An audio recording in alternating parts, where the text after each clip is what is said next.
Now, recently we know that DJ Academics, Wack 100, and Tekashi 69 took pictures for advertisement for an upcoming interview with Wack 100 and 69 where they supposed to sit down and talk about whatever. I don't know what the fuck he talked to him about, but they supposed to be doing that.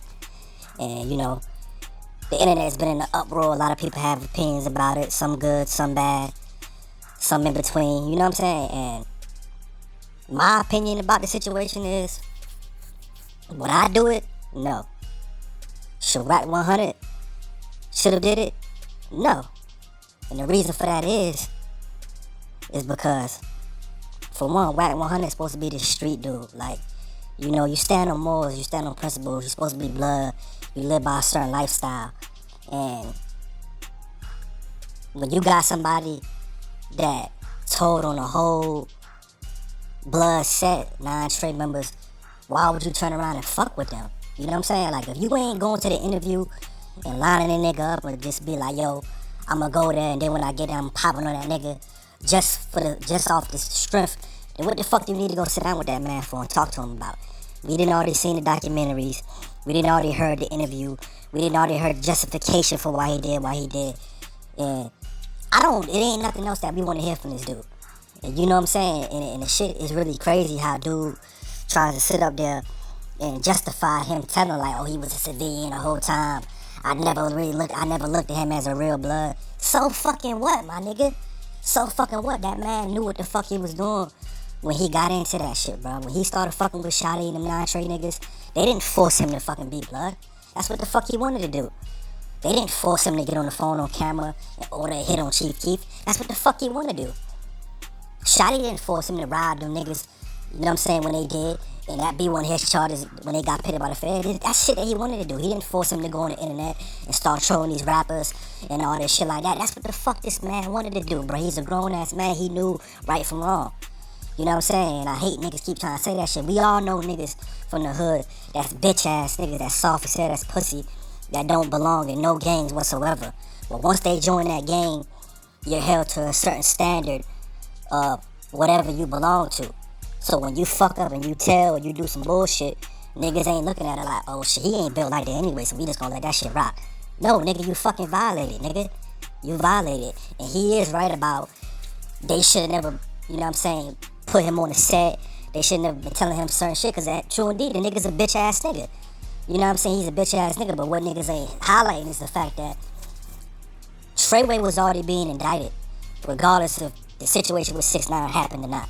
They was already being investigated by the feds. You had CEO Chris was a damn federal informant. 6ix9ine Java was a federal informant.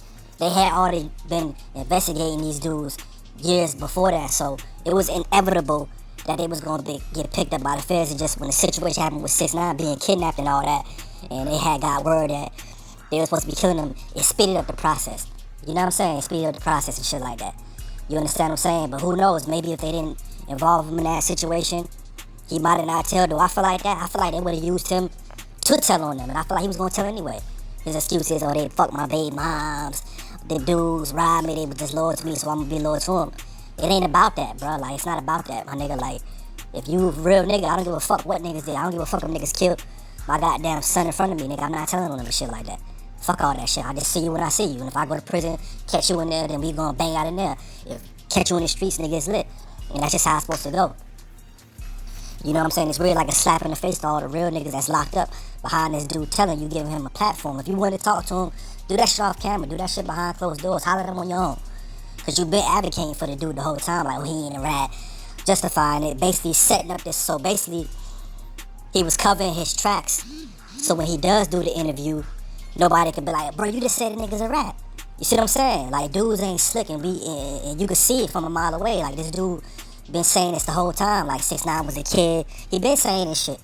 You see what I'm saying? So now that he's doing the interview, it's not surprising to me. It's not surprising to everybody that been peep game. You understand what I'm saying?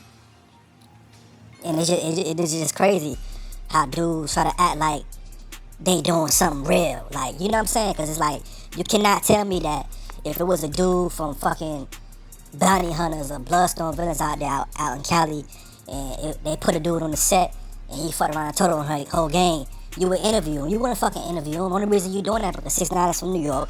He's on a whole other coast. And it be truth be told, you know, Bloods out there in Cali, they don't really respect the New York Bloods like that. They might acknowledge them, you know what I mean, on some industry shit because niggas get to the bag and all that shit like that. But behind closed doors, best believe niggas is getting their backs kicked in. So it's really like a slap in the face to everybody. You know what I'm saying? And it's like dude tries to make it seem like, oh well, they didn't do nothing to him, so I'm not gonna do nothing to him. It's like you're bending your codes. It's basically like you're only doing. It's basically like you're only going by these principles because you have to, or because everybody else is going by them. But when everybody else doesn't go by them, then you don't gotta go by them because you don't really stand for that shit. You know what I'm saying? Like, it's just crazy. You know, 6ix9ine reached out to Gilly the Kid. He reached out to other people. Everybody dealt with him. Like, no, we canceling you, homie. We not giving you no light. Your album flop. We not giving you no platform to talk on us. Like, DJ Academics is just a regular dude. He ain't know he's a square. So I can understand him doing what the fuck he does. But a dude like Wack 100, like, come on, bro. Like, really though? Like, 6ix9ine, you want to sit down with him? Like, come on, bro. Like, I just don't get it. And you know what I mean? Like, he can say what he want to say, talk in circles. But the point and the fact remains that he got a bad to do that. He got a bad to go up there and interview that dude. He can say what he want to do. He can say what he want to say. It is what it is, though. But that's just my honest opinion. You know what I'm saying? Like this video. Leave a comment in the chat. Let me know how you feel about it. And I'll be back to you soon with another video. Peace.